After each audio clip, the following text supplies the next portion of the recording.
Yo, yo, yo, what is going on, people? Welcome to Throwdown, episode 546. I'm your host, Tony Polanco, and tonight I'm joined by Emilio Lopez. Sup, people? How's it going? I'm in a Technicolor film right now from the 1970s. Fallout Shelter. You know, Chris Asili, What's up, everyone? Carlos Romero, Yo, yo, yo. and Brian Manjoma. What up, what up? All right, guys, we're back with another one. For you guys listening, Manny's having some weird technical issues with his camera. He literally looks like it's like a 1970s filter or something. You know? Yeah, I look like I'm in a fucking Fred Astaire film, you know, or Gene Kelly, or I'm gonna go start dancing around. And it's funny, man. What's that? But you sound good, and that's what matters. That is what matters. You know, so as long as my voice is, so as long as I sound good, that's it. Yeah, most people aren't watching the show; they're listening to the show. You know, but even in general, like if you could have like the best looking video ever, if the microphone quality isn't good, people are going to tune out. You know, like there's something about audio that gets the people. You know. All right, man. So let's get into it. So this is going to be a very PlayStation heavy show, people. So get ready. This is going to be the majority of it. And some of this news may make some of you mad. So we'll see what happens here. So yeah, let's kick things off with the PlayStation, financials. So Chris, hopefully you have something ready for us. Some numbers. To do here. All right. Yes, I certainly do. All right. Let me pop this on. There we go. Ooh, look at that. That's beautiful. Yep. So, Sony released their Q1 2025 numbers, and they're pretty interesting, considering this what we've been talking about in terms of games or lack thereof in 2025. Sony had said in 2024, and we talked about this the end of last year, that they had no plans to release any first party or new IPs in 2025, right? And that has continued to be true, and that's true for the rest of the year. But somehow this quarter is doing gangbusters for them.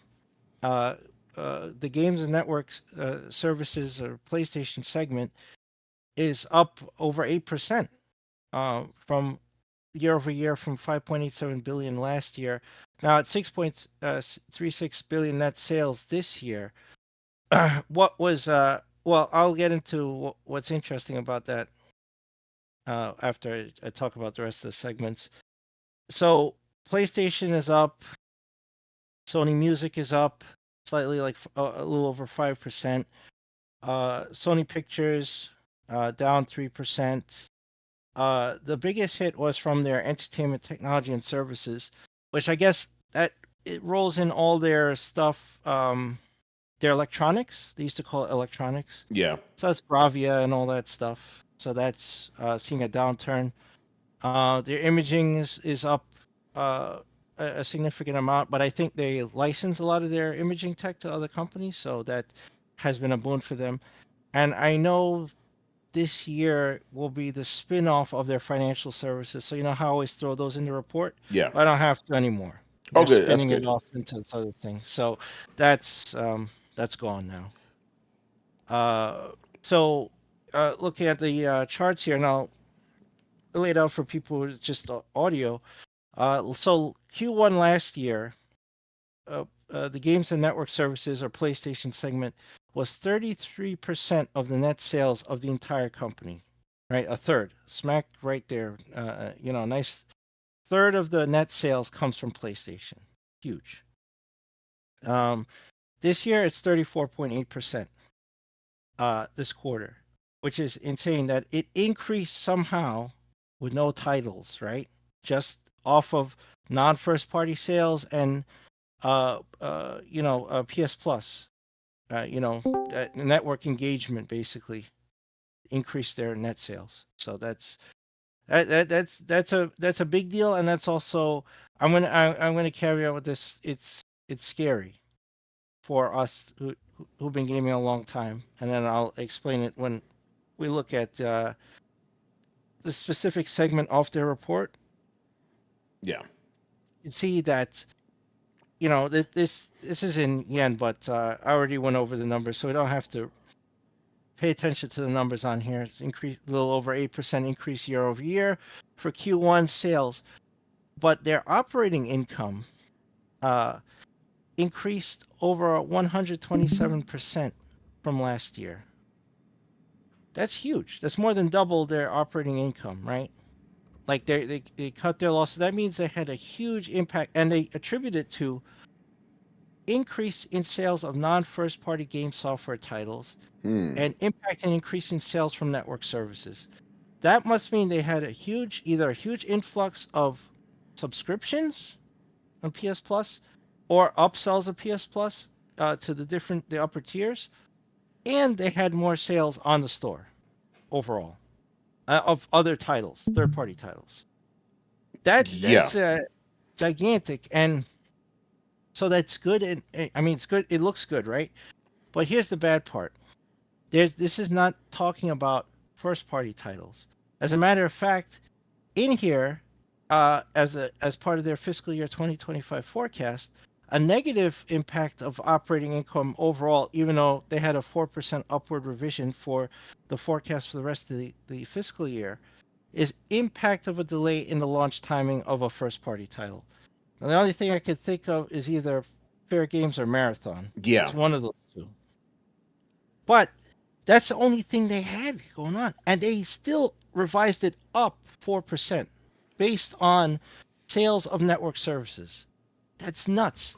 So here, there's the scary thing. And you know, this is going to lead into the second topic.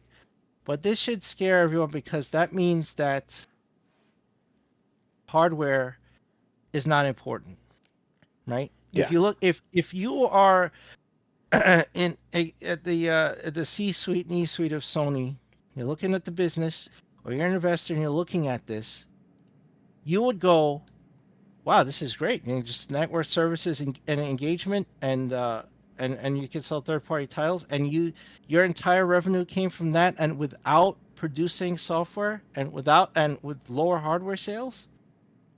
What do you need that anymore for?" Right? That's what I would think. So that's a scary thought.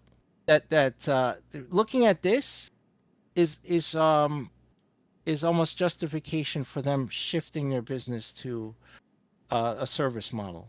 Yeah, and you know, as we're going to talk about in a little bit, that's seems to be the case. But it boggles the mind, right? Because remember when we were talking about the last quarter, and they were saying how they're not going to have any first party games for the rest of the year. We were like, "Yo, they're going to struggle." Clearly not. They actually thrived.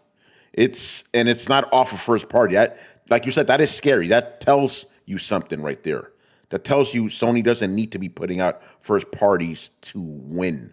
They're winning on almost inertia, basically. You know? Yeah, it's insane. And so what else clued me into that? They may not, you know, I know they said PlayStation 6 was top of mind a few months ago. I never take anything any head of anything, you know, coming from Nintendo, where they say something like that it's like it's the smallest grain of salt. Especially Kimishima. So you don't trust Kimishima? Oh yeah, that's a catch-all term for all these executives, you know. Yeah. So this line right here, when their income tax expense for this quarter, I found very interesting. It said a higher Japanese tax rate mainly due to a decrease in research and development tax credits to be utilized in fiscal year 2025. Now, in a year where they've said that we're in the twilight of PS5. Yeah. Where they said PS6 is top of mind. Usually a signal like that means they're heavily into R&D on a new system. You have a segment that's over a third of your net sales and revenue. How would you not be able to game that tax rebate from the government for research and development? Plus you have imaging, plus you have electronics. So you mean to tell me that they weren't able to do that? And PlayStation is one of the biggest things they have for R&D. It's a game console, Yeah. right? You'd have to be able to game that to get some lower your income tax rate, but they put that as a negative due to a lack of it. That's it. That doesn't make any sense. Right? It doesn't make any sense unless I'm, Let's go, Carlos. Let's go, son. PS6 might be in jeopardy. Oh, you think so? Whoa. They may be rethinking that. If not, they may be delaying it, looking at all this, and that's why I say this doesn't bode well, because if they didn't get this tax credit from the government for R&D, and they're not taking advantage of it, all that could mean is they're not on R&D for PlayStation, right? Because you would definitely have it. So what are they doing? And all I can think of is they're looking at this year very carefully in terms of net sales and revenue from just network services and selling third-party games and seeing how that pans out. And if it pans out well for them, that may be it. PS5 Pro might be it. Really? You think? Because they already said they're developing a PS6. But my thing is, yeah, so you don't. I know you said don't trust these guys. I get it. But what I'm thinking is, and this is maybe perhaps me seeing, down the middle. Maybe it means, because remember the reports are saying 2027. Maybe it's going to come out later than that. Because if they're making this much money now, because I still think they're going to come out with another console, but maybe it's going to come out later than expected. No, yeah, that's what I'm saying. I'm saying they're not doing it now. Yeah. They're waiting and watching this. And that's what worries me, is because any other time in any other generation, they would be on it, right? Yeah. There would be no delay. They would be looking at planning out their route to the next system. If that's not happening, if it's either paused or they didn't start it, that's concerning, right? So yeah, it will come out later. I don't think I always say that I don't mean there won't be a PS6. It's just that there's a hiccup here, and this line tells me that they're not working on it right now. Otherwise, they would have received this tax rebate for research and development. Yeah, no, that's a big red flag right there. Yeah. And again, I just find it funny how we here on Throwdown, we're just doing this for fun, right? We're not paid for this shit. We're doing more analytical shit than these other websites are right now. They're not telling you this stuff. They're just like, oh, PlayStation numbers up. Good. They're not looking at the shit, that's really happening, right there in the text. That is a red flag to me, that they're not doing research and development when they should be working on another console. That's wild. Yeah. Yeah. So yeah, that is concerning. Yeah, Kishak, they're clearly not in a rush to start next gen because they're making so much money, not even releasing first-party games. Yeah. There's nothing for this year. In fact, like now Marathon is delayed. And even that negative impact of losing Marathon in their launch schedule for the fiscal year doesn't impact their operating income. They actually revised it up anyway. They've revised it up. Yeah. Think about that. They had this like $400 million bomb, and they still had to revise things upwards because they're making so much money. That's wild, bro. Like this whole report shocks me. Like I came in here thinking like, okay, yeah, like all this negative stuff has been happening with Sony. It's going to come to back to bite them in the butt. Apparently not. Apparently not. It's crazy. And they've sold 80 million units right now, which is insane. I'm like, and Carlos, I want you to speak on that. Like 80 million units for what? Yeah. Yeah, like you guys have mentioned, I mean, the PS5 generation has by far been I won't say the worst generation because people are going to get offended at the subjectivity. But there's objectivity in this where it's like we're by far getting less games, first party games from PlayStation this generation than any other generation, and we've been through them all.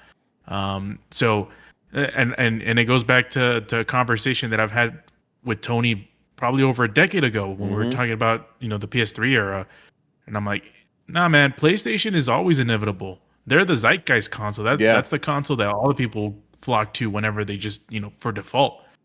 And that's the case here. Everyone's just, it's, drink some water, wash your ass, and buy a PlayStation. That's the way of life in this world. Yeah, so I agree.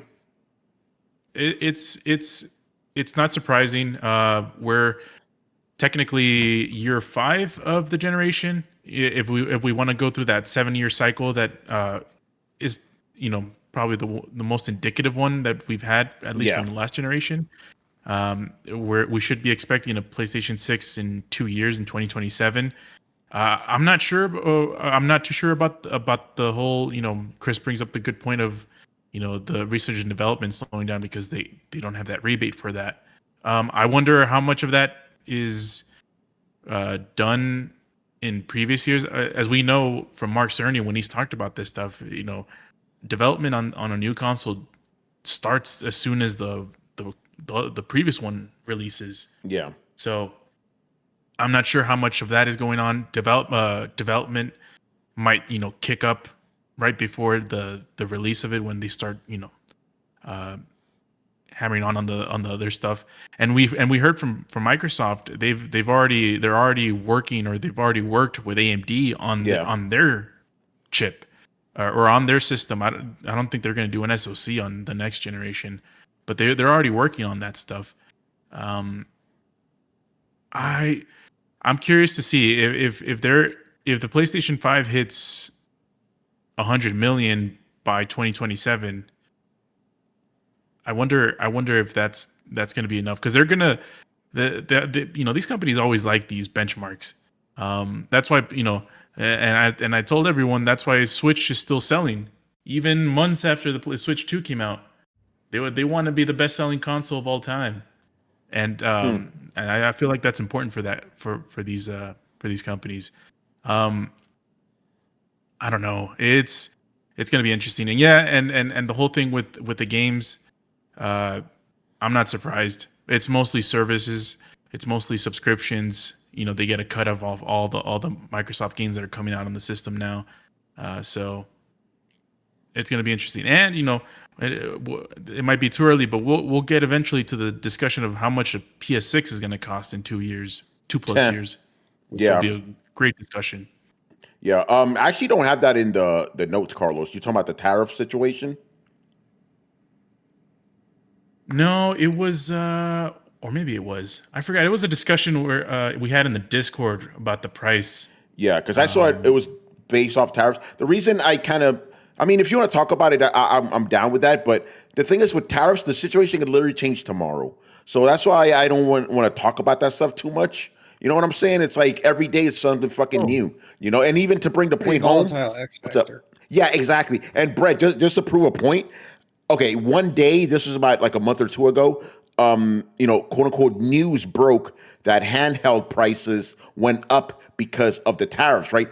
I started writing the story with the new prices of handhelds. As soon as I finished editing the story, I checked again just, to do my due diligence. Brett, within less than an hour, the prices went back down. So it's like...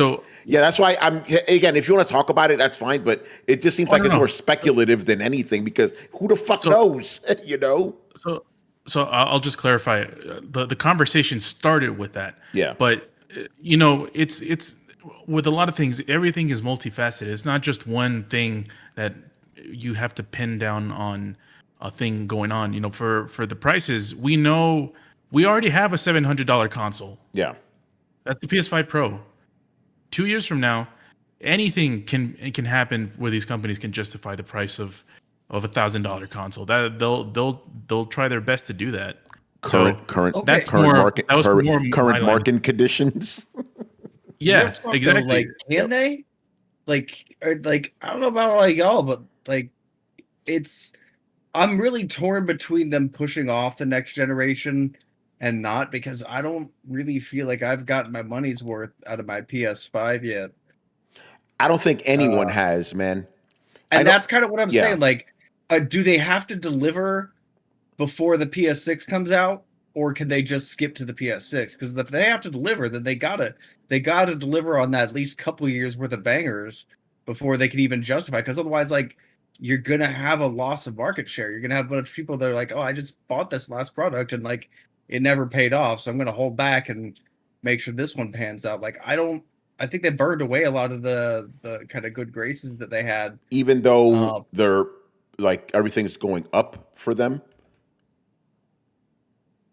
I think everything is going up because they're the big, they've got the biggest market share, and that works, but only until it doesn't. And yeah, I think it will, but like at the same time, I find myself for the first time being like, I don't think I'm gonna buy a PlayStation 6 until like I have a reason. Every other PlayStation I've just bought because I knew that it was going to be a good investment. This is the first time I'm like, man, like it didn't turn out to be a good investment this last time. I don't know that I'm going to do that.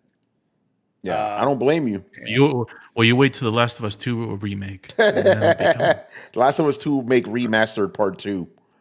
What, you mean the remaster remake? Yeah, it's a remaster remake, special edition. But Kishak is asking, does the average consumer even think like that? No, and that's the big thing.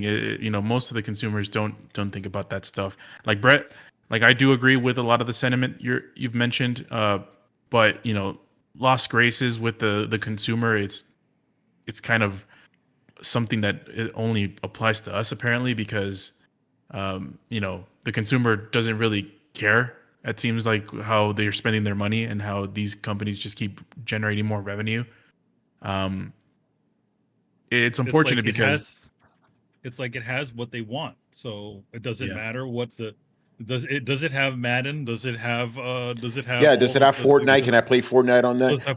Does it play Fortnite? Does it play Call of Fortnite, Duty? GTA. All right, then we'll just get or the potential of GTA coming. Yeah. Yeah. Oh, by the way, real quick, Brett. Kishak says, seems like whatever you guys think is bad for PlayStation seems to be doing the exact opposite for PlayStation. What's still bad? I mean, go ahead, Brett. Well, okay, there's a lot of factors that come into it. Like one, there's constantly increasing player base, right? So if you have like a constantly increasing market share, then you can make poorer decisions off of that, right? But also you don't really see a reset mid-generation, especially not like this late into the generation. Like something I saw on a video today that I honestly hadn't even really realized is like, okay, so you are paying what, like $10 just to get online access on your console, right? Probably more than that. For $5 more a month on Microsoft, you get Call of Duty included in that. So like, why the fuck would you buy Call of Duty? Yeah. And if you're only playing for Call of Duty and it has cross-platform, like, why would you buy a PlayStation if if you're only buying a console? Like, honestly, like, even the more I do the math, I'm like, yeah, that just makes sense. If the new Call of Duty and that's just, and then you get other Game Pass stuff on it, like, they are doing a good job of securing themselves as the Netflix of gaming. Wait, and you're talking about Microsoft now? Yeah. Okay. I did want to add that PlayStation has sold 80 million consoles. Microsoft has sold 30 million. So well, it's you're not going to switch it around again because like the only time an upset happens is between generations. And like we know this. I'm looking at this in terms of value. Like, man, after I heard that, I was like, if I were a Call of Duty player, I would look at it like, okay, so for that $5 extra over the course of a year, that's $60. Over the course of a year, that's going to be $80 to just buy the new Call of Duty. So like, if they're coming out with a yearly Call of Duty, I'm actually saving money I'm saving $20 a year by getting Game Pass. If that's the only game I fucking play, like Xbox is doing something, and I'm not saying it's competitive with Sony, but I am saying that Sony just they can't just rest on their laurels forever. No, like, I agree, well but for them look, now. Yeah, no, I agree, but look what's happened even with Call of Duty. It's still, even though it was on Game Pass, it still did better on PlayStation. Probably because there's just more people on PlayStation, Well, yeah, it is currently the zeitgeist console. Yeah. By the way, Kishak says You would think that, Brett, but the average consumer doesn't seem to be doing that. What do you? No, I don't know. I get a lot of people that No. go through my tattoo chair that aren't necessarily video game people, but still like play video game. I get a lot of casuals that come through my chair. And like I honestly haven't talked to anybody that's bought a PS5 that's been like, yeah, man, it's been really worth it. They've been like, this generation kind of sucks. Like that seems to be pretty ubiquitous. Yeah. But yeah, no, these numbers are very. Go ahead, bro. I just think they're weird. They don't make any sense to me. Maybe I'm being stupid, but then again, we're all confused, so I don't know. No, well, I think Kishak's point is the right one. That people don't care about this stuff. There's just too many people that buy a PlayStation and have it in their shelf. They subscribe to PSN and might play Madden and FIFA and stuff like those types of games, and that's what they're there for, and they don't really care about anything else. Yeah. I get that, but like, I think that's being a fervent fanboy. I think less people like you're talking about. Most people are casuals, right? Yeah. I think casuals are going to notice they're not getting the value for their money, rather than like be like, yeah, well, I'm just going to keep supporting this company because I'm blindly faithful to them. Like that's fanboyism, and fanboyism is, I think, less prevalent than casual gaming. Hold on, Brett, but if you only play Call of Duty every year, you would feel you're getting your money's worth, wouldn't you? On PlayStation? Yeah, or any platform. I mean, because again, PlayStation is the zeitgeist platform, and if you're playing it on PlayStation, and again, the game did better on PlayStation than Xbox. So to those guys, it is giving them the value they want. They get their Call of Duty and they're happy. I mean, yeah, but that's not getting them the value that they're like. If you do the math, you're like, oh well, shit. So like, but the average person is they're not doing that. You're already talking about an ask that's not in I don't. By the way, Brett, I don't disagree with what you're saying. They do budget. Yeah, but I'm talking about the average gamer isn't thinking that. It's just like, what gives me Call of Duty? That has Call of Duty. I'm getting Call of Duty. That's it. That's all they're thinking. You know, like.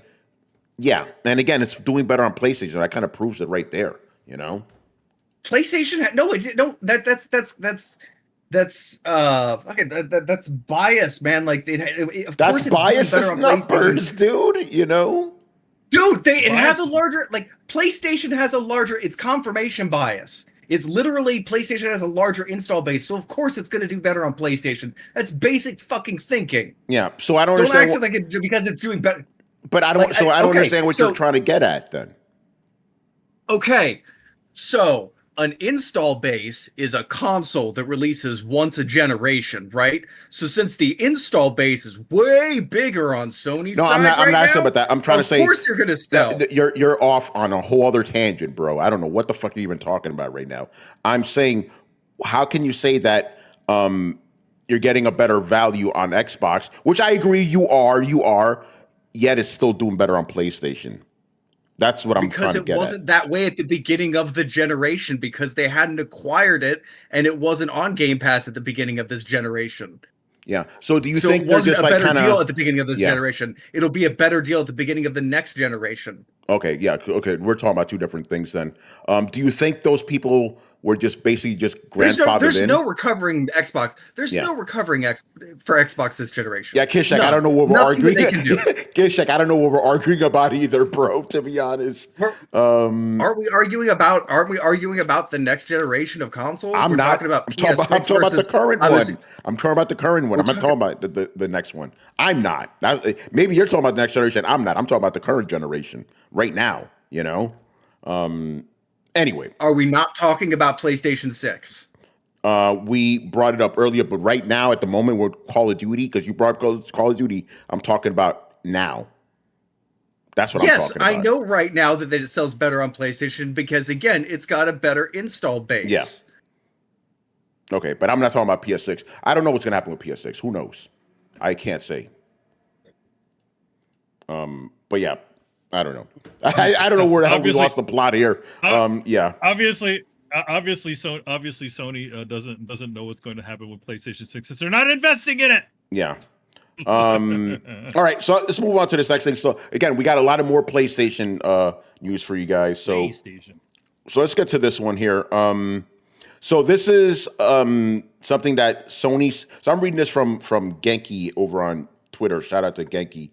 And Kishak, I will read the rebuttal too because I know you didn't like this statement.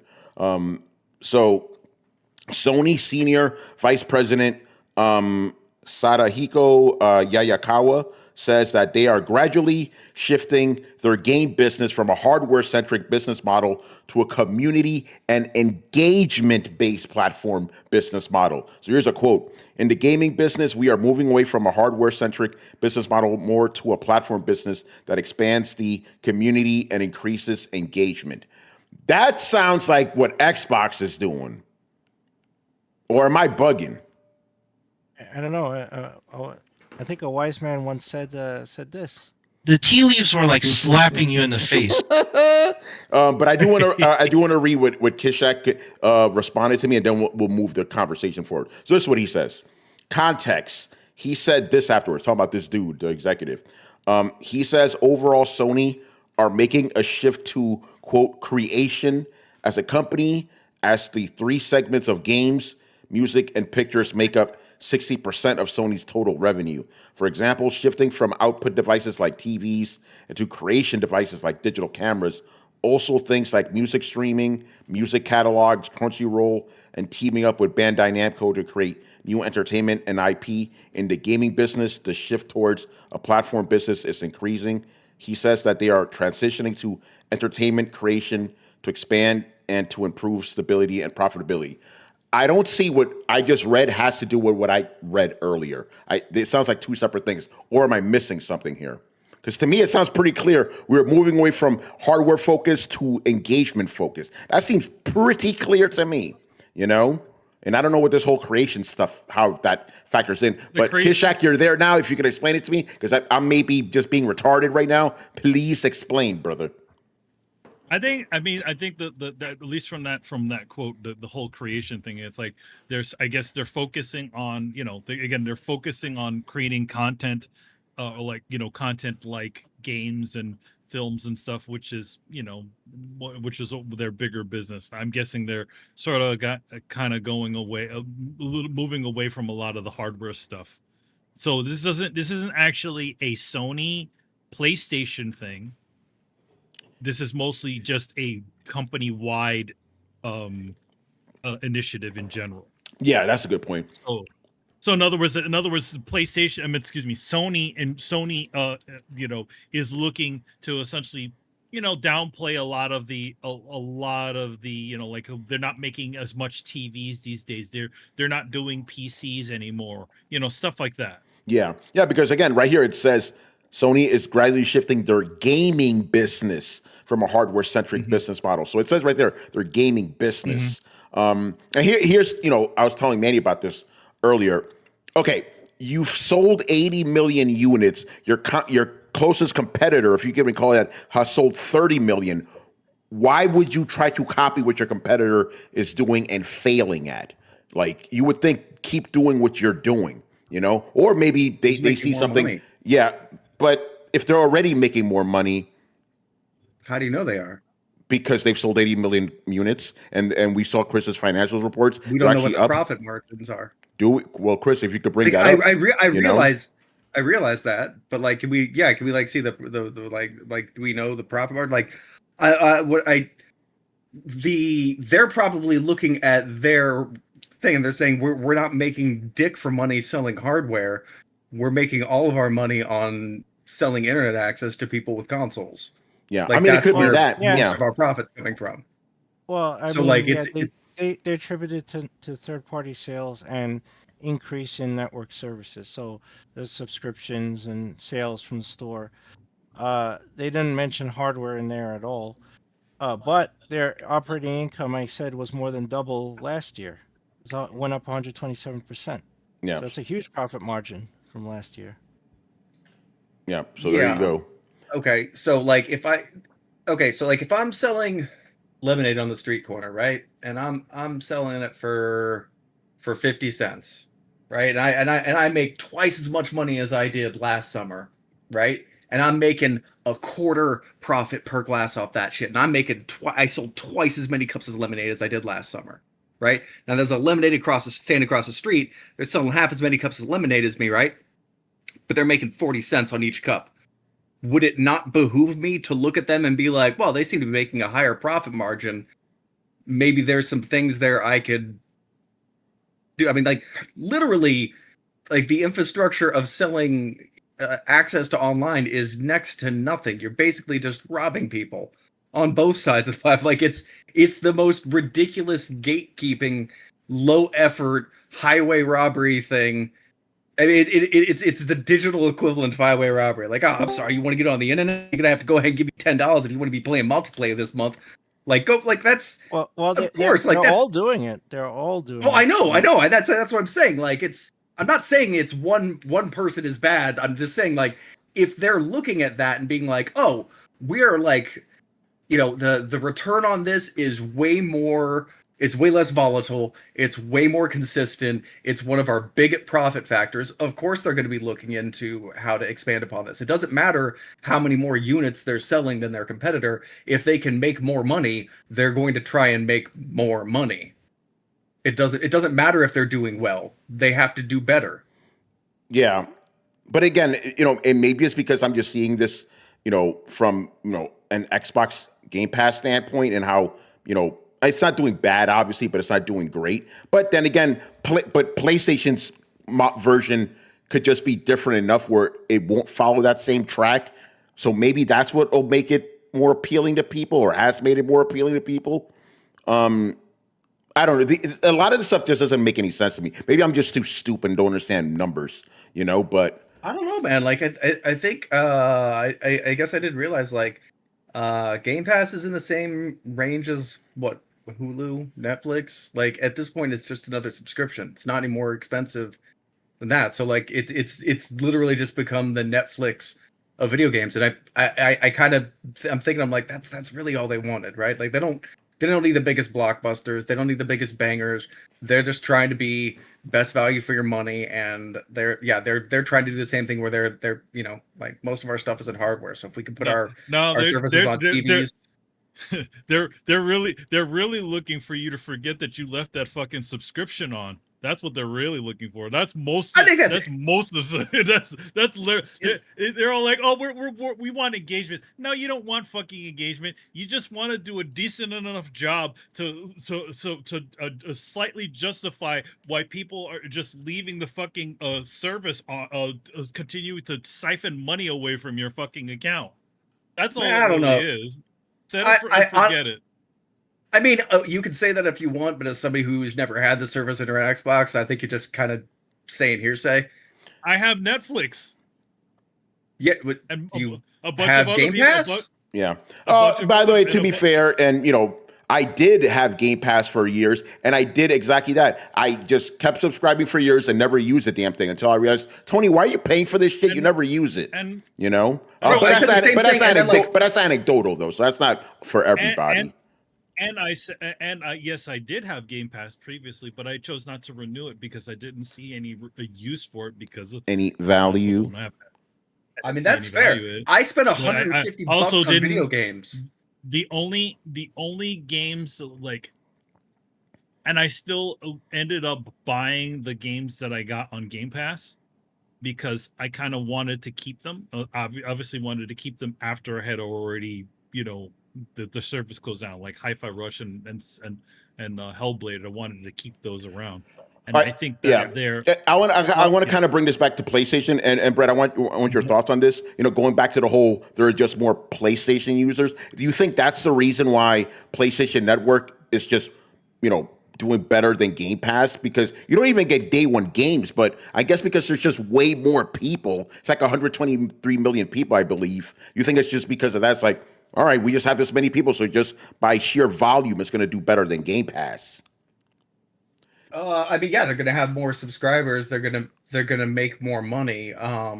Yeah, because on paper, Game Pass offers the better value. Yet, you know, PlayStation is doing way better, which is crazy. You know, it is, and I don't think that's. I think that Xbox is so far in the doghouse. It would take them several generations to play catch up. The only thing that I think makes it, and this kind of tied back to the circle earlier when we were talking about PlayStation 6, like I think that the only time that might become an issue is if the next generation comes around and you're like, man, like if I'm playing Call of Duty and I just get day one games like the Fallen Feathers game, Kingdoms of Amalur, like bro, like there's like $150 worth of games that I've put on that I've either bought or put on my wish list in the last month that are on Game Pass right now. Like because I canceled my Game Pass because I was like, bro, I'm recovering from back surgery. I'm like trying to be, save some fucking money here. Yeah.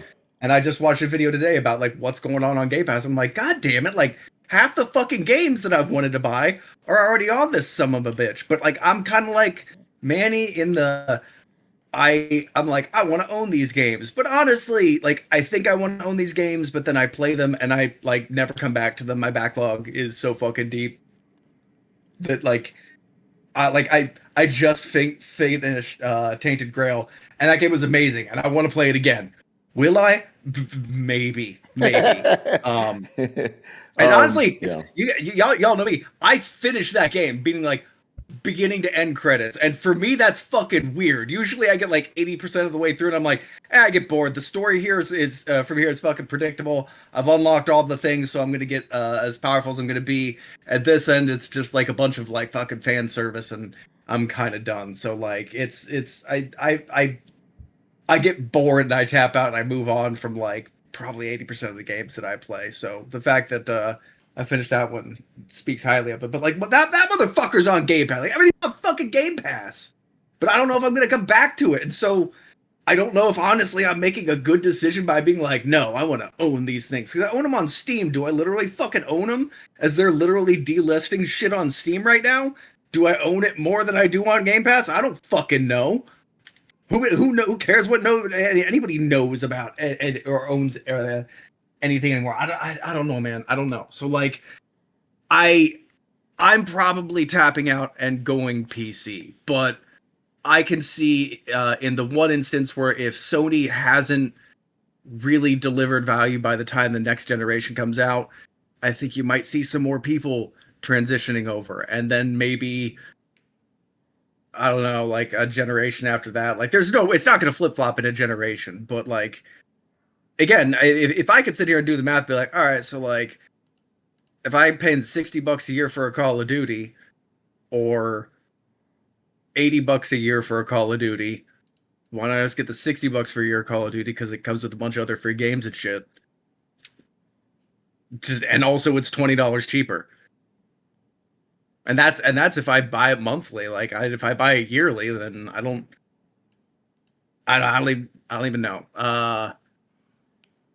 And I think my math might be fucked up on that. I might be retarded. Don't ask me to verify, because when you were giving that lemonade numbers, I just heard like I don't know what the fuck my man's saying. Hold on, Kishak, we give him some good stuff here. He goes, the brand name of Xbox has become mud this generation. No, it became mud last generation. TV, sports ruined it. Let's just be honest. Brett, here's one's for you. Brett, the thought of playing a game is more enjoyable for me than actually playing it, so my backlog has become huge. Oh, bro, I know that feeling. Ah, God. And I don't know why. That was one of the things that, I swear to God, I'm not being sponsored here. That was one of the things I actually did like about Game Pass, is it set the bar for entry so low that I was just like, oh, I'll download it. I'll try it. That was pretty good. All right, moving on. Like, even buying things off of like the Steam sale, like I'm like, okay, gotta wait for a Steam sale. I gotta buy this and buy this and buy this and buy this and buy this. And then I'm like so excited about the idea of buying things, and then I'm going through my backlog of games I haven't played. I'm like, I don't know, man. None of these like they're gonna be something to play right now. And then my stupid ass looks on fucking Game Pass, and I'm like, well, there's something on there. There's always something on there, and like it drives me crazy because like I want to own physical discs, and I don't want to be sucked into this thing of like. Nobody knows how, if Game Pass really like took off and became the default thing, like how that would change the development of games and this, that, and the other. Like I just want to own my fucking games.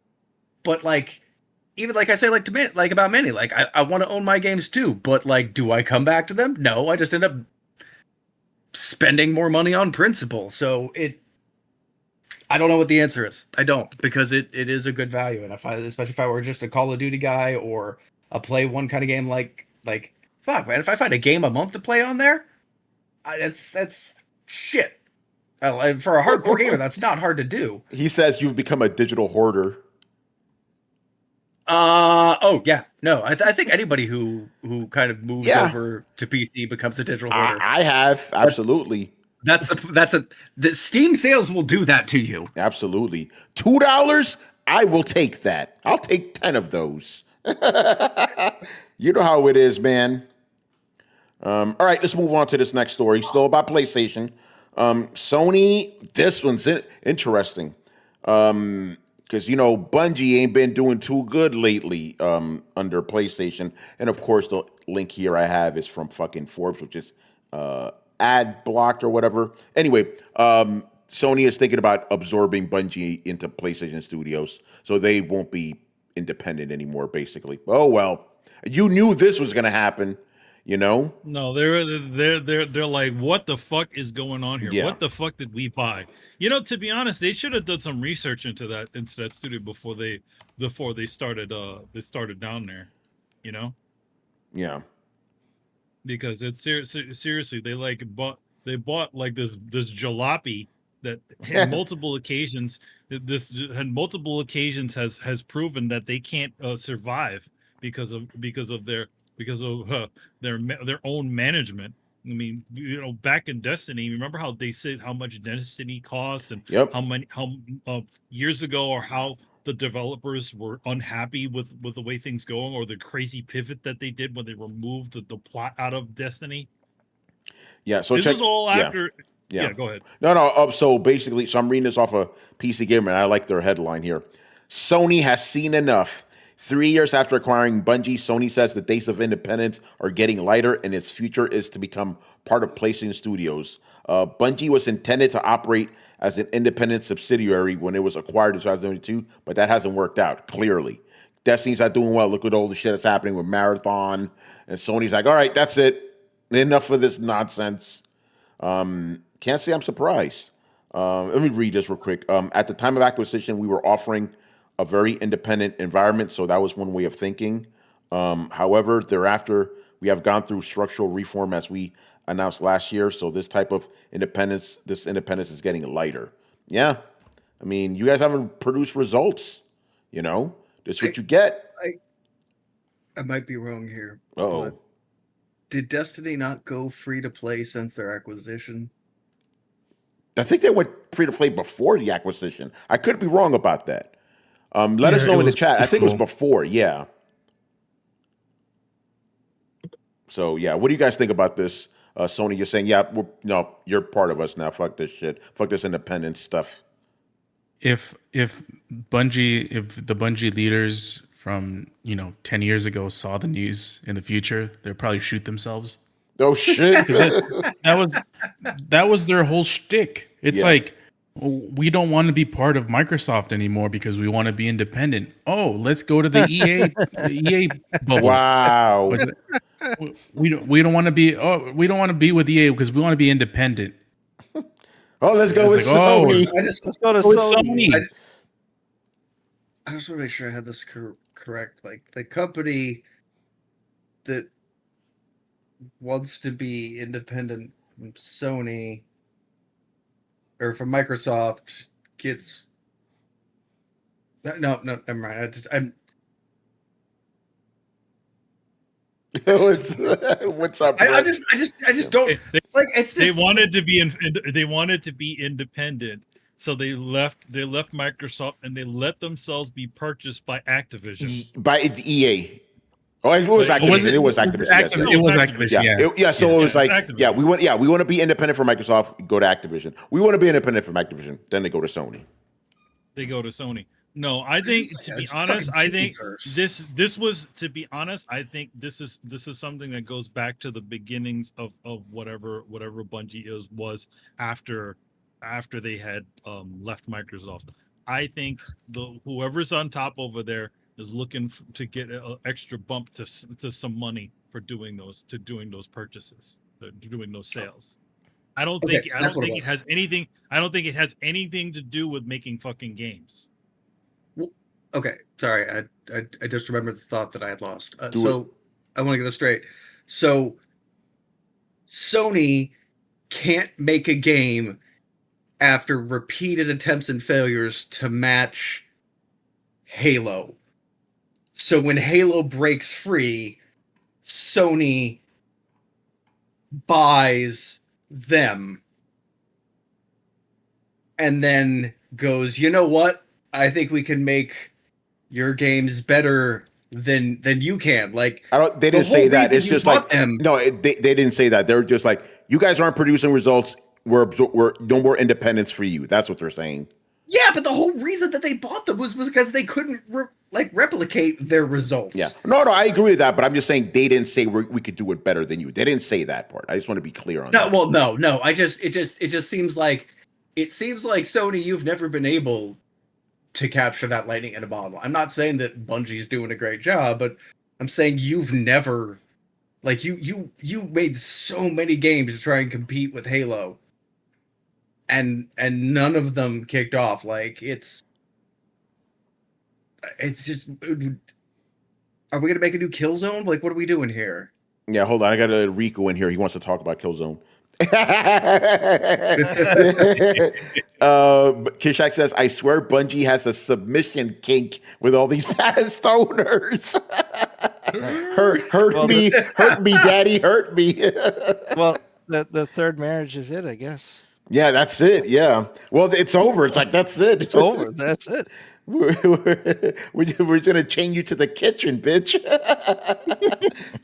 It's crazy, man. So yeah, I think Bungie, man, and I still maintain, I could be wrong about this, I still maintain Marathon's gonna get canceled. Just at least this iteration of it. They may start from scratch. They may say, fuck this shit, you know? Most of Bungie's talent leave years ago anyway. Yeah, I mean, that's kind of a problem with a lot of these studios, Brett. You know, like the people who made, you know, Dragon's Age, they're gone. No. You know, that's why we have Dragon Age now. Okay, okay. Yeah, yes, okay. All right, sorry. Misunderstood for a minute. Yes. Yeah, you know what I'm saying. How dare you, sir? Yeah. It's crazy, man. So there you go.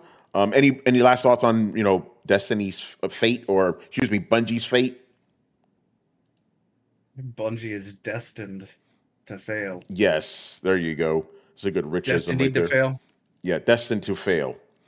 I have a joke to make, but I can't make it, so I'll tell you off air. Uh-oh. But it does involve bungee rope. Bungie had it coming, Dio says, and he's a big Destiny guy. But even he's fed up with the nonsense, you know? I don't blame him.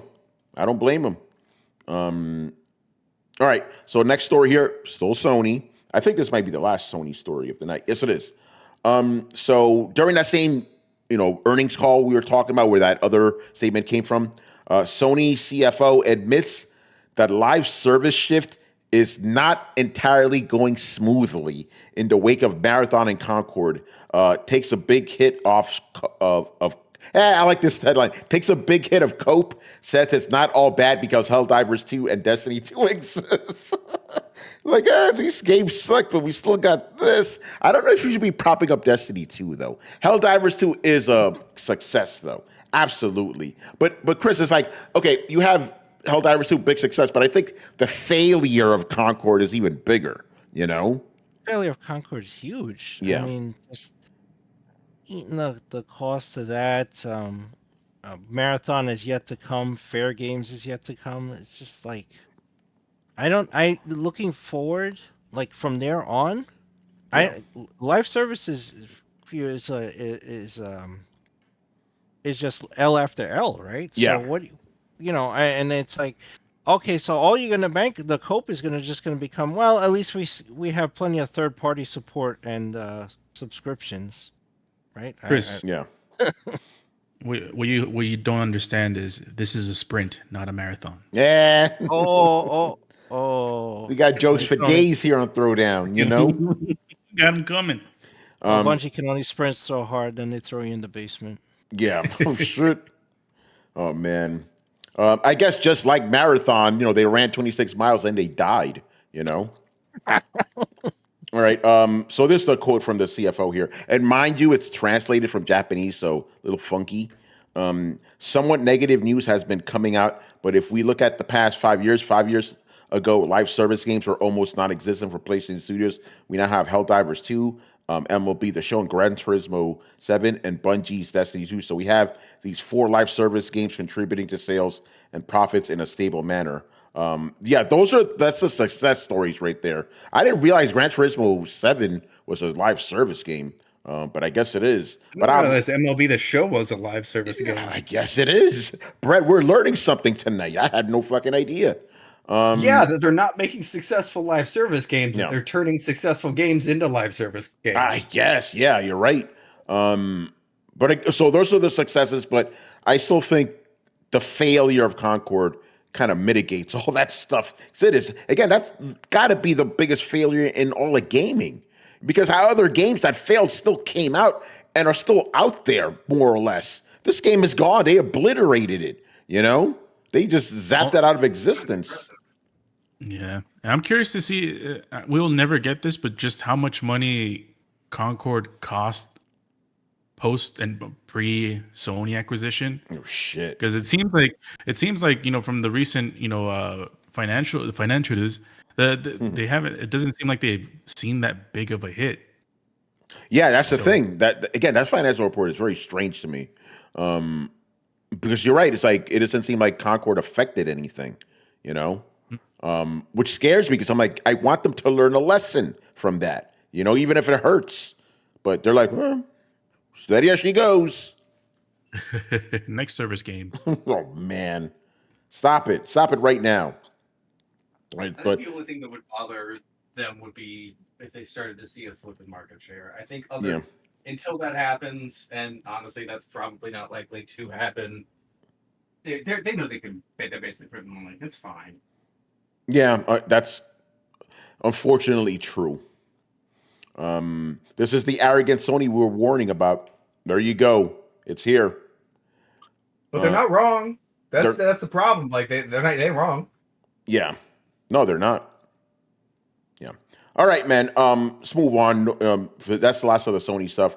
For the rest of the show, we're gonna talk about some positive stuff for a change. Now I saw this. Change. Yeah. People like the drama, man. Okay, so the first thing here, and I saw this morning, and it made me very happy. Digital Foundry, as you know, one of our favorite websites out there, YouTube channels. They do a lot of good stuff when it comes to game analysis, and even talking about retro games and all this really good stuff. I enjoy them very much. A lot of, I like the host and everything. John Lindeman's a really cool dude. Manny and I got to meet him at E3. Very kind to us. Cool stuff. They have been pretty much like a sub section of Eurogamer pretty much for a long time, and it's something I didn't know. IGN actually owned them. And Manny, you could get into the specifics of all that later. But now Digital Foundry has gone independent. No more corporate overlords for them. Which is very, very good. And because these guys were already making enough money on their own. They're like, so basically, Richard Linkletter, he's the founder. He bought his shares. Yeah, he bought his shares back, and that's it. They've gone independent. Basically, they said not a lot is going to change, but now it's going to allow them to do more because, Manny, you're going to get into this. There's a lot of things they wanted to do, but they just had to go through all this corporate bullshit. So, Manny, you could explain some of that. Yeah, so their company has been sold when they were a part of another company. They were essentially bought over by another company. Eventually, that company ended up being owned by Zip Davis, which was IGN. That's IGN, yeah. So the thing about it is that there are things that they want to do, but they also had to okay that with the big guys, right? With the main studio, okay, so that's why somebody like Linneman couldn't do more retro gaming things because he's like, even on their thing, they explained explaining that they're going to be talking about old games. They can't justify that. It's all about the new thing, right? Yeah. So now this allows them to have the freedom to be able to sort of pursue the things they want. Obviously, they had a Patreon already that was already set up to sort of do this, to already that they could to help them to fund themselves. But yeah, I think it's really good that they're finally removed themselves from the corporate overlords. As much as people go to these sites because they're these zeitgeist terms. What is it? Word of the show. Don't everybody needs to yell the next time they hear zeitgeist. Okay. But but yeah, it's like that's the biggest problem with a lot of that. Or it's like these go-to places that don't need to really work for any of the shit that they got is because everybody knows the name, everybody goes to it. So it's like now they're free of that, and now they can do some other things, which is good. I find their content is always good. Their podcasts and their they pretty much taught the industry how to fucking benchmark things, and they even said it to themselves. Even the research and stuff that they did on their own and just by the visuals has changed the way games have handled their optimization. So good stuff. Yeah. No, again, it's good that they're going to be, and they said they're not going to really change too much, at least initially, and they're not going to put up much of any paywalls. Because they said they pretty much are getting a lot of their the money really comes from Patreon, and even on Patreon they're not offering a lot of crazy stuff. It's more like, hey, they just taking money just because people want to offer it to them, which is good. And they said right here, it's like now they only answer to the fans. That's it. That's all. Those are their overlords now, and that's the way it should be. Not fucking IGN. But again, yeah, didn't you tell me it's like he had to justify why he should do a retro gaming thing? It's like that's stupid. Yeah. Just do it. Yeah. But IGN, it's gonna be IGN.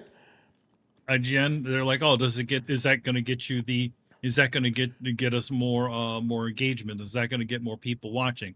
Oh well, why don't you talk about the new game? Yeah. Get those numbers.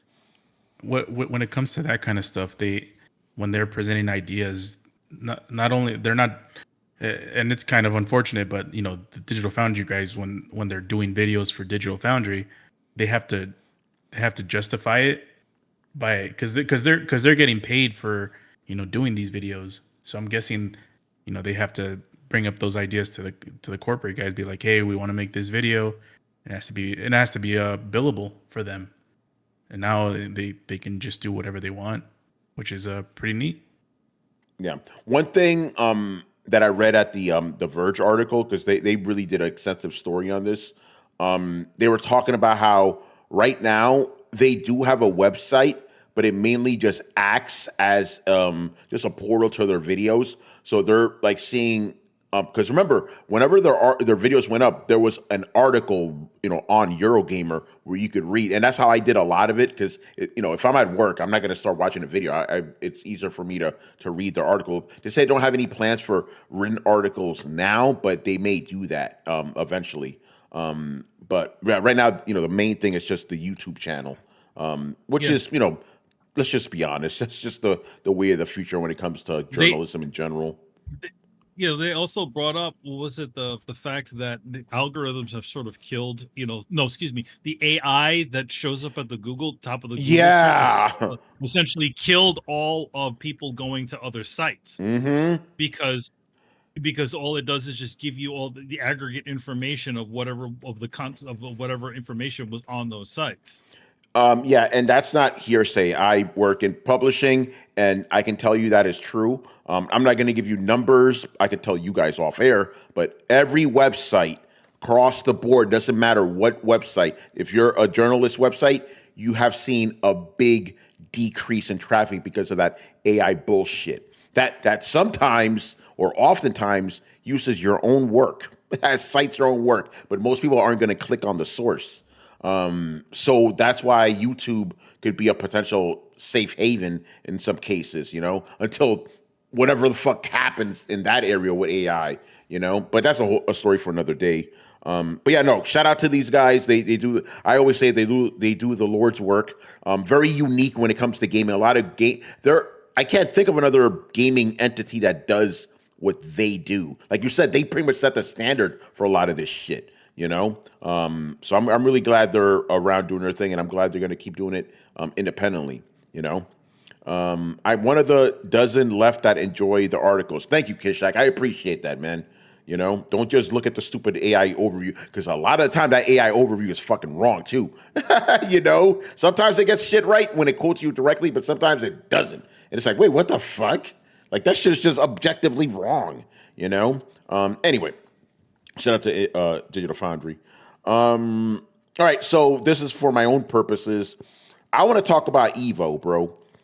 It happened last weekend, and the thing about this show, other than the matches were great and everything, there was a lot of big announcements, a lot of big fighting game announcements. I'm just going to tell you right now, I'm going to be biased. I'm not really going to go over the anime fighting game stuff because I don't care about that shit. Like Under Night In Birth or whatever. Don't give a fuck about that, so sorry. Anyway, let's go through it. So we got a reveal for Crimson Viper. We knew she was coming, but we got like a nice reveal teaser. She has a really cool new look now. Her hair's all out, titties popping out as always. And she's going to be dropping in the fall, I believe. So we're probably not going to get a gameplay trailer so closer to that. We just got Sagat in Street Fighter 6, and he's fucking good. I just played through his story mode. Lots of fun there. Obviously, we had the summer outfits, the Goon Pack, as I like to call it, the Capcom Wants All Your Money pack. They weren't holding back. Like the age of ugly women in video games is over. Everybody's looking good. Capcom is looking to fund Street Fighter 7 with the new summer outfits. That's right. Like, and what's cool about it is like for Chun-Li and Cammy, their summer outfits are actually like an homage to like a swimsuit thing they did years ago, like a drawing and stuff. All the Street Fighters in the beach and stuff. So it's kind of cool seeing them in like 3D. It was like an poster. old promo image. Yeah, it was like a old promo image that they had done for like, this is like Street Fighter 2 time. Oh yeah, they did this. Yep, this was Street Fighter 2 time. Yeah.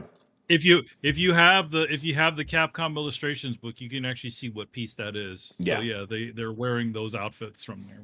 Yeah, but they still got two guys in there too. They got Jamie and Luke.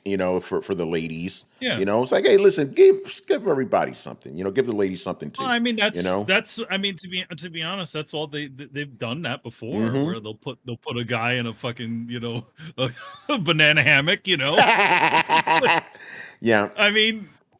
Like there's people, people like those sorts of things, right? And it goes both directions. Marvel did the swimsuit issue years ago, and they did the same thing. They gave the guys the things, they gave the women the things. Everybody got themselves a swimsuit. So yeah, but in this one, it's kind of interesting. It seems like it's only going to be these characters that get swimsuits. I think what they're doing is they're doing themes, and it's like they'll pick 7 characters. Here's the theme for these 7 characters, because it wouldn't make sense to release summer outfits like in fucking winter or something. So I think winter will get its own like version of something. So good stuff. And people have been kind of asking for this for years now with Street Fighter 6. Street Fighter 6 has been so successful. They've just been like, we don't need to release outfits right now. But I really think it's because it was all hands on deck for Monster Hunter. Now that Monster Hunter, is out and stuff, they can focus on this. Resident Evil 9, Pragmata. Like, you're noticing as soon as that game came out, Capcom's other stuff finally started getting shine too. Okay, let's moving on here. We got some Tekken 8 news. So basically, we got a good reveal for Armor King, and we got a brand new character from Madagascar. So I want to talk about this new character because Twitter had to be Twitter about this shit, right? They revealed this character. What is this girl's name? Myra Zoe. I'm probably saying that wrong, right? Instantly, Twitter got upset. Like, that she doesn't even look African. What the fuck is this shit? The usual, woke people just going crazy, right? Like, she doesn't look African. She just looks like some Hispanic woman. They're all screaming. The next day, Madagascar, the actual country, in their newspaper, were so happy that they were represented in this game, and they really like the new character. Doesn't this remind you of Ghost of Tsushima? Remember, you had all those upset white liberals on Twitter, like, oh God, how dare a Western studio do this? Meanwhile, Japan's like, this is great, you did this right. And Harada, the producer of Tekken, actually came out and he said that they went to Madagascar and spent a bunch of months there, not only visiting the big cities, but the rural areas, talking to people and stuff. Because the thing with Madagascar, as I learned, it's actually a mix of like a bunch of different areas and stuff. Because like everybody's expecting like your kind of stereotypical like sub-Saharan African look. But Madagascar, they have those people there too, but it's a mix of different peoples and stuff. But again, my thing is like, if the people of Madagascar are happy, you should probably shut up.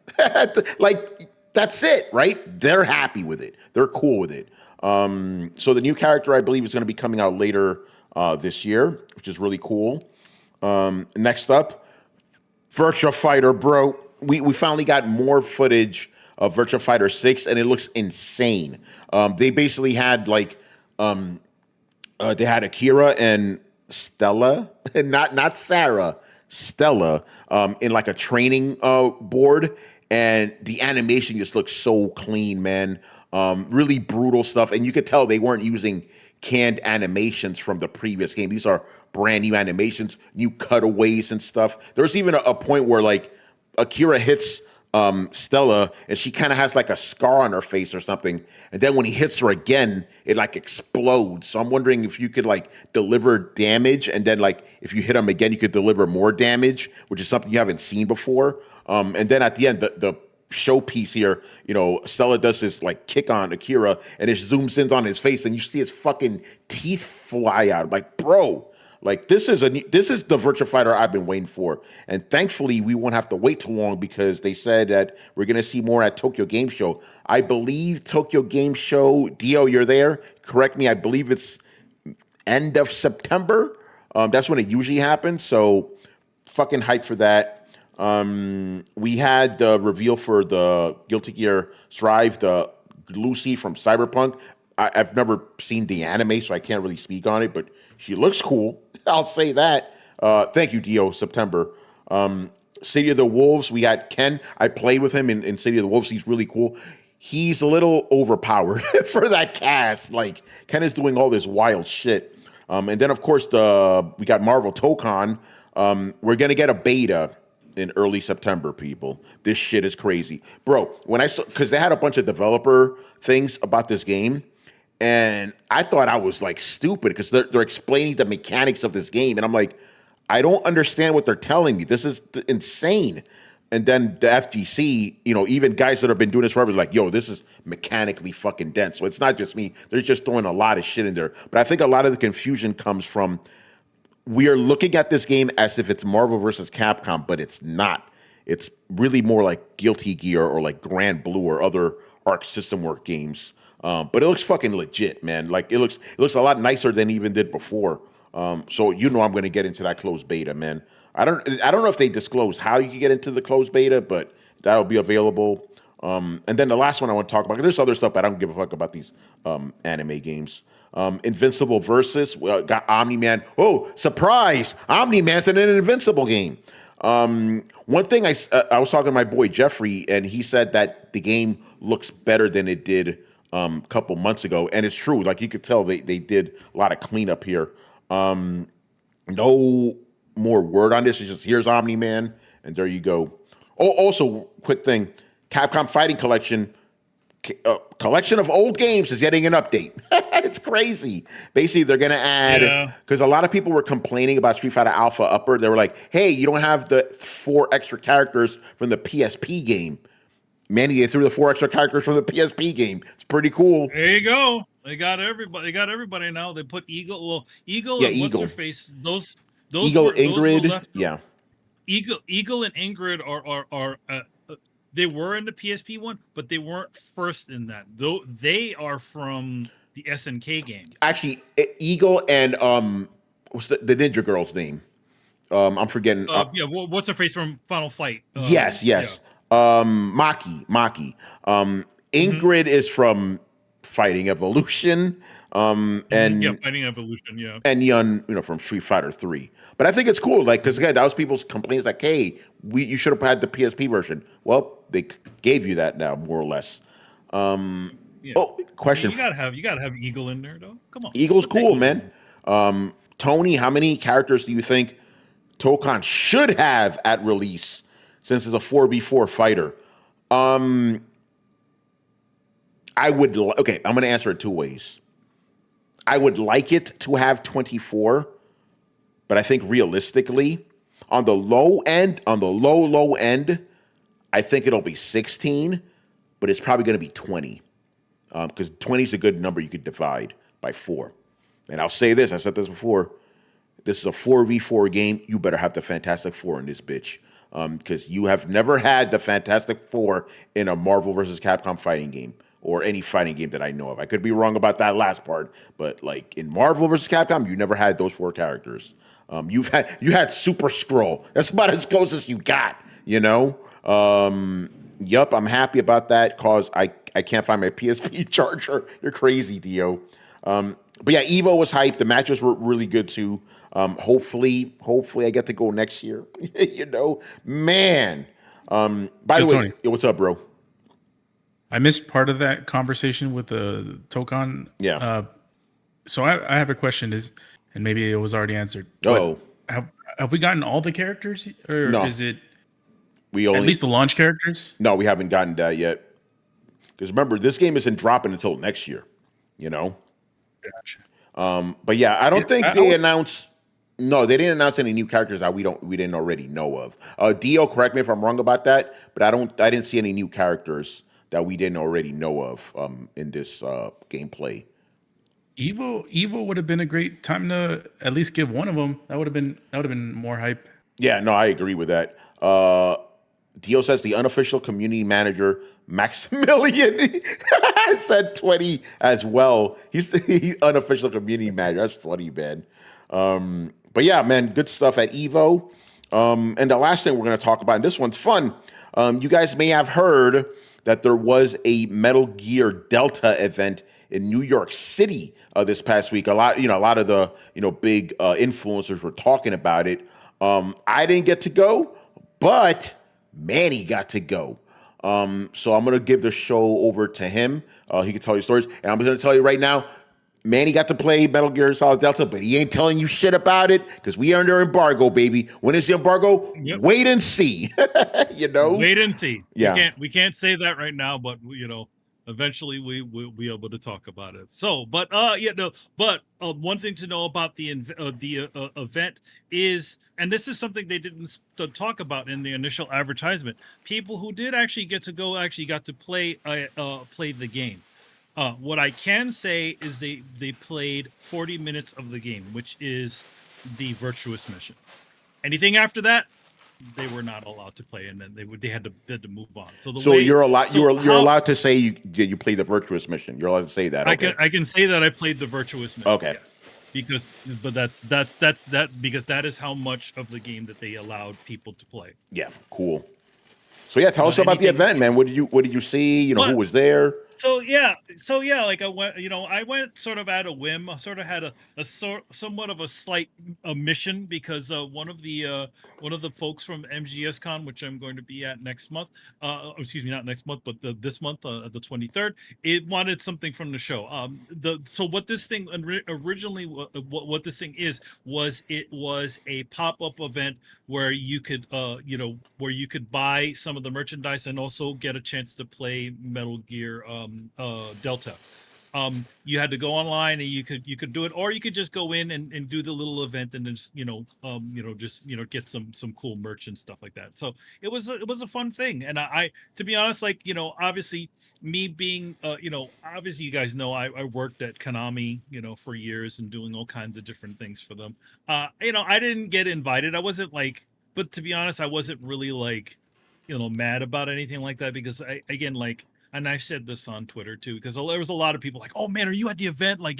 Saying like that. I'm like, well, no, I'm not invited to the event, but I'm gonna go out and hang out on the line and check out people. In fact, I did see a couple of people that we knew You know, some fans and stuff like who popped up on the line and said, hey, Nice. "What's up, Emilio?" Stuff like that. So it was nice to see folks there. It definitely it was a it was a cool experience. The way it worked is that so when you go in to the event space, they have a little area where you could purchase like some cool merchandise. Like they have they had some stuff that was exclusive to the event where it was like these cool pins and stuff, and then you could also buy this really cool poster by this artist. Oh, I can't remember his name, but his name is escaping me at this point. But he did draw like the Uncharted, like one of the Uncharted collections. He's I think a poster artist. So he was there doing a signing. So he was signing the big posters, so you could buy the poster and everything. And then they also had a thing where you could pre-order specific event exclusive items. So like they had a shirt, they had a cool jacket that you could get, they had a little cool like fanny pack / the bag that you could get, and as well as a vinyl a red vinyl version of the soundtrack to Snake Eater. And then what they do is after you spent your time there, they walk you into this big area, which is this giant like projector room, and it's on one wall is Snake. It's the end of the game. Utter spoiler if people didn't play the game, but yeah, it's the end of the game. So it's like big bosses on one side, and then there's the boss on the other side, and they're in those field of flowers. So the room is actually made up to look like the field of flowers that they're standing in. So there's actually flowers in the center of the room and all of that sort of stuff there too. So it was really cool. And every so often, they let you sit there and you watch the watch the lines that she says at the thing, and then the whole room changes and does all kinds of stuff. It's really kind of a cool virtual experience. That's cool. And then after that, what they'll do is they led everybody down into the gaming spaces downstairs, and they did all kinds of you get to play a little bit of the game and check it all out. So it was really cool. They had a couple of fun surprises. I'm sure if you guys are paying attention to the social medias, you saw that David Hayter was in town for it, and also Lori Allen, who is the voice of the boss, was in town as well as the lady who sang the theme song to Snake Eater. She was also there too. So if you went in thinking, oh hey, this is a pop-up event and I get to do a little demoing, you got to meet some of them too, because they were all sort of hanging around and stuff. So Lori Allen, which is kind of cool, my good buddy who's a cosplayer named Ruby Taki actually made a boss outfit for her. That's awesome. So she was dressed up, she was all done up like the boss, and the suit looks amazing. Like it looks like good. So and she just sort of hung around and and met the fans for like the first few hours before they had to kind of go and do different things, as part of the stuff. So I got to talk to Lori a little bit, and super nice lady. She's she's done a whole bunch of stuff. She was on Family Guy and a whole bunch of other things. So it was great to see her and meet her. And then also David Hayter was skulking around there too, saying what's up to people. I joke. Me being me, I'm not going to talk to David Hayter about just like about Metal Gear stuff, because I'm sure he's heard about Metal Gear shit like until like he's blue in the face.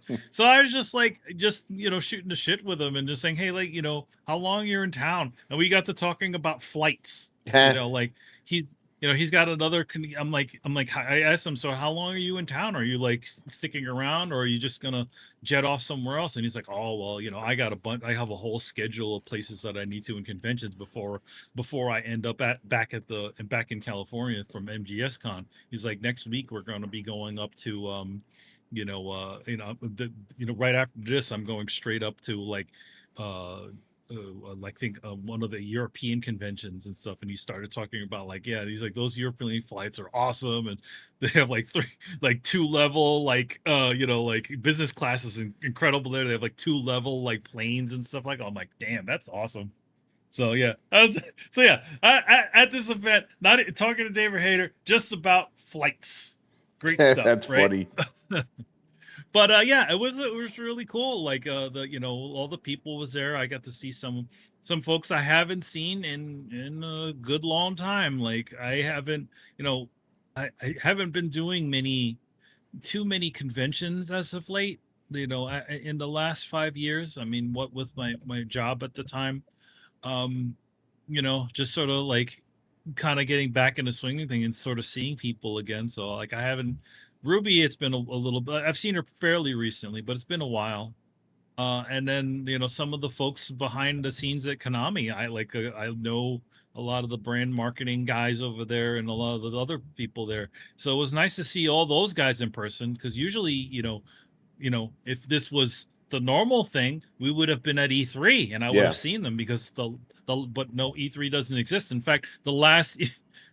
I always have this luck. The E3 that finally my stuff is featured on a pretty decent property, Contra, like then E3 totally just shits the bed.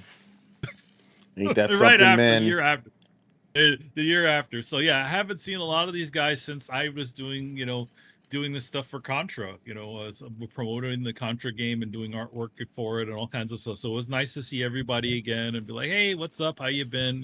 Granted, I talked to some of these guys just by, texting, because they're more friends than executive people. But, it was good to be. And then again, the amount of Metal Gear fans that showed up, and hopefully there'll be a video, because they're taking a shitload of footage of the whole event. Yeah. You'll get to see, like, they had from when I was there, they had a guy dressed fully done up in the Big Boss gear. So he looked amazing. Like, he just looked like he stepped out of the game. And there was another girl that was dressed up like paramedic that was sort of walking around. There was another person that dressed up like Revolver Ocelot, which I got a picture. There was he actually because again, Laurie Allen, the voice of the boss, is sort of hanging out and doing meet and greets before people would go into the little gaming space. And there was a guy dressed up like Ocelot. There's all kinds of people that just sort of showed up. But one interesting thing about this event, though, I don't know if how big the promotion was for it, how last minute it was, because it seemed like it was definitely a steady amount of people, but it wasn't mobbed. You know what I mean? Yeah. Like, it wasn't like, like they let people experience the way they always said it. It was weird. It reminded me of if you would go to an E3 booth. Like they'll do a little show for you, and then they'll send you down to the game stations. It's like that. Like, they'll bring you in, they'll set you up to the game station, and then you go around. Same thing like sense. That, just like clockwork. So it was sort of like a mini E3 event, in New York, which was pretty awesome. But yeah, again, not an insane amount of people, but a decent amount. Definitely towards 6 o'clock, there was a lot more, because that was when I think 6 or 7 is when the event ended. So it started at 9 and ended at 6 or 7 o'clock in the evening. Yeah, that's cool, man. Sounds like it was a lot of fun. And then, go ahead. And the day before was press day. So like Danny Pena was there. I didn't see him around. Okay. He was probably already, because they had a bunch of different other things that they had for the journalists and influencers to do on the day that they were doing the open to the public version of the event. And Jake Baldino was also around. Yep. And they got some pretty cool swag. If you see some of the stuff that they got, like they had a cool jacket and they got a couple of other things too.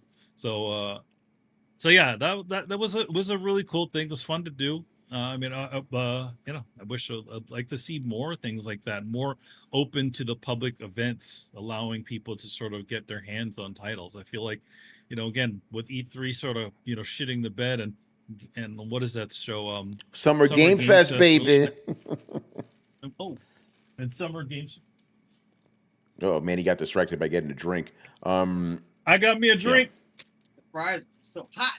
Oh shit. So yeah, like Summer Games Fest really doesn't do that. Like they're not really like a public facing. If they are, it's sort of lightly public, but it's not like anything like an E3. I mean, definitely, Richard could probably give a better sense of what it is compared to E3 because he's been there like multiple times. Yeah. So, Rich, what do you think about that? Is Summer Game Fest as big as like E3 when it comes to like public stuff? Let's see if Rich shows up. Well, maybe he has his fries. Or I guess not. But anyway, sounds like you had a good time there. And yeah, I agree that, it would be good that if we get more. Oh, there's Rich. Sorry about that. Yes. No, that Summer Game Fest is a media only event. There's no public. Oh, okay. So it's definitely smaller then. Yeah, but IGN Live has their own show, like around the same time. That is for the public. So yeah. No, but in general, yeah, I agree that it would be good to get more events like that. In general, it's like, the pandemic's over. Let's have some fun. Gamescom is the only one. Gamescom and Tokyo Game Show. Those are the two things that right now that are like the big game things. I mean, I get it. You could say PAX, but PAX isn't. Yeah. Free. Yeah, it's not. PAX is a little bit more than that. It's definitely a very well run, like, public facing event. But it's not like you're not getting like places like Konami or sometimes you'll get Nintendo, but Nintendo was like, nah, man, we got this thing on the other side of town. We don't need to deal with you, PAX. Yeah. So it's like, Yeah, well, Nintendo's not very favorable to public events anyway. There's somebody wanted to do like a marathon stream for charity. There was a Mario Kart stream. Nintendo shut that down real quick, and even going back to Evo a little bit, people were wondering, hey, how come we didn't have Smash Melee? Because Nintendo said, no, you're not playing that fucking game, there. So anyway. They're like at a Sony owned forget about it. Hell no. Yeah. Yeah, so there you go. Good stuff, man. Thanks for that report there. Speaking about that, because I forgot to do this during the segment, because my friend Jeffrey went to Evo and he brought me a present. So we're gonna unwrap it here, and this is how you could tell Jeffrey's New York as fuck. He puts it inside of your standard Chinese takeout bag. Oh hell yeah! You know how it is. If you're from New York, you understand. Because you got a whole. He's probably got like a bag in the closet with a bunch of bags in it. Yeah. So let's see what this is. Ooh, is this like a desk mat? Let's see what this is. Yeah, it looks like a desk mat, which I could use because mine's just getting a little fucked up. Whoa, shit! Check this out. Can you guys see this? Oh yeah, look at that. It's Ken, Chun-Li, and Terry Bogard and Maya on a mat. Yeah. Nice. Okay. So what's fun? I got to bring this out so you can hear me. What's fun about this? This is actually Evo Moment 37. Justin Wong, the parry. I don't know if you guys can see that. That's actually what it represents. It represents Evo Moment 37. You can't fucking hear me. But yeah, this is cool. Thank you, Jeffrey. I will definitely be using it. Yeah, this is Shinkiro art, Yep. He did a few new pieces for it. Yeah. What's funny about Shinkiro? I still call him the SNK guy. He's been at Capcom way longer. Much, much longer than he has been at SNK. But, when you think of SNK, you think that's Shinkiro art. Even though I argue he's a better artist under Capcom. He got really good. Because some of the stuff was kind of weird looking in SNK. It was like too realistic to the point where it's like, this doesn't look right. But I think, like, definitely during like the later SNK years, I liked it better. But I think like when he moved over to Capcom, because his first work, believe it or not, was actually for the shitty Capcom fighting, All-Star Fighting Jam, whatever the fuck it was called, Evolution. Terrible game, gorgeous art. And then he did the art for Tatsunoko versus Capcom, and he's just been a mainstay. In Sagat, he was just released for Street Fighter 6 because they always have panels of showing what the character's been up to and stuff. A lot of Shinkiro art. That guy is like any character you give him, he's gonna make him look good. He's great. He also did the art for Sagat. Yeah, that's what I'm saying. Yeah, Sagat. But yeah, this is dope. So I will definitely be using this. So thank you, Jeffrey. This looks incredible.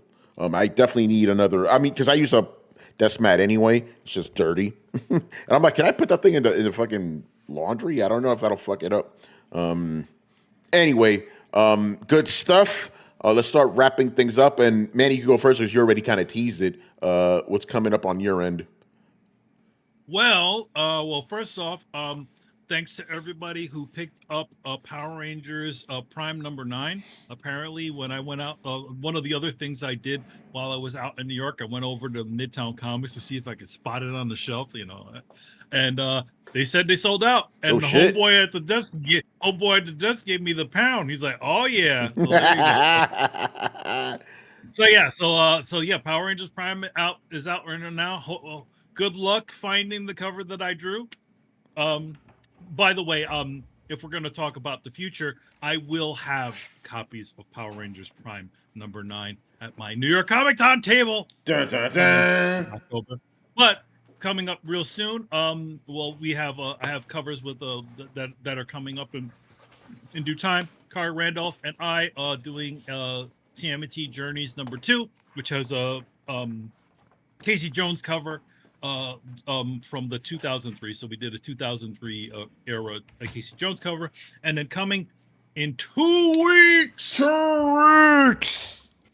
MGS Con. If you're out in California on the weekend of the 23rd, also mark that time on your calendar.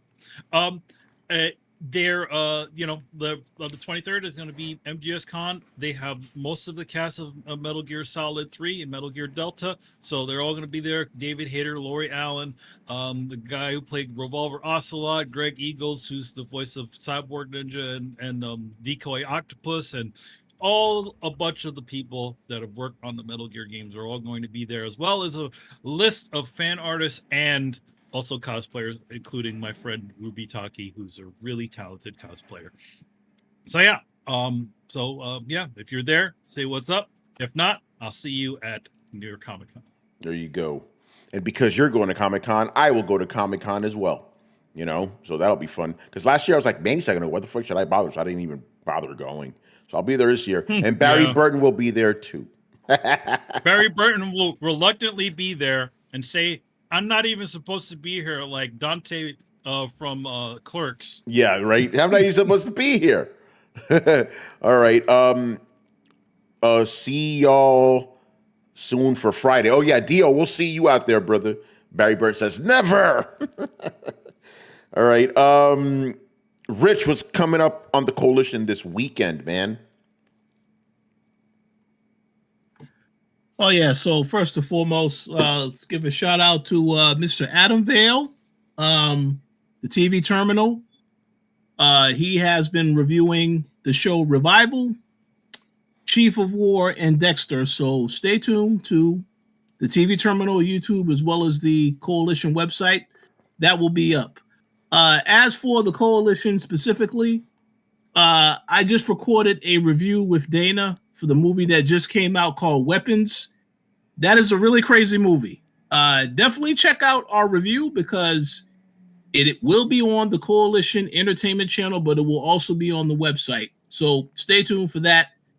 And on the gaming side of things, I did do a video earlier this week on some upcoming survival horror games. You can check that out. But yeah, there's a lot of stuff that's happening behind the scenes. I wish I can talk about some of the stuff that I'm working on, but I cannot. But I can just tell you, stay tuned to the Coalition Gaming channel as well as the website because there's a couple of things coming that you are going to want to check out. But that's pretty much it. Thank everybody for their continued support and stay tuned. There you go. All right, man, let's start wrapping things up here. So make sure you follow Throwdown on Twitch and Twitter. Subscribe on YouTube. Join the Discord. And check us out on your favorite podcast app. Links to everything down below. Once again, I was your host, Tony Polanco. And tonight I was joined by Emilio Lopez. See you next time. Not late this time. Chris Seeley. Take care, everyone. Carlos Romero. Peace out. Brett Murdoch. There he is. Richard Bailey Jr. Have a good weekend, everybody. And Brian Majoma. Ice Cube, did you really need that paycheck? Oh, man. I've seen better special effects in a CW show. That War of the Worlds is crazy. What are we doing, Ice Cube? Brian, I apparently heard that people were like, yo, it doesn't even seem like he read the script like before he did the movie. Oh, man. I don't get it. Anyway, guys, we'll see you on. It's not a new movie. Yeah, it's not. Yeah, don't go see that. Is it a tagline like it gets worse? I'm like, yeah, that's a perfect tagline for that movie. All right, man. We'll see you guys on Sunday. Later.